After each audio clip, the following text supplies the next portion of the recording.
Division ન્યૂઝમાં આપનું સ્વાગત છે। હળવદ તાલુકામાં શિયાળુ પાકનું વાવેતર 60,000 હેક્ટર પહોંચ્યું। જીરું 25,000 હેક્ટરને પાર કરી વન વે પર રહ્યું। ભાવ ઓછો થતા ખેડૂતોમાં ચિંતા। હળવદ તાલુકામાં શિયાળુ પાકનું વાવેતર 60,000 હેક્ટર સુધી પહોંચ્યું છે, જેનો સારો એવો ભાવ મળે એવી ખેડૂતોની લાગણી બંધાઈ છે।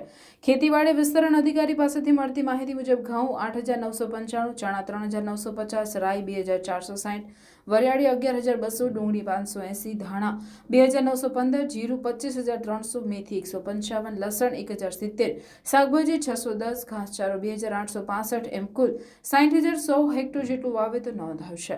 હળવદ તાલુકો ખેતી ક્ષેત્રે સારી પ્રગતિ કરી રહ્યો છે અને ખાસ તો કેનાલનો લાભ મળ્યો હોવાથી ખેડૂતો વર્ષમાં 2 પાક લેતા હોય છે।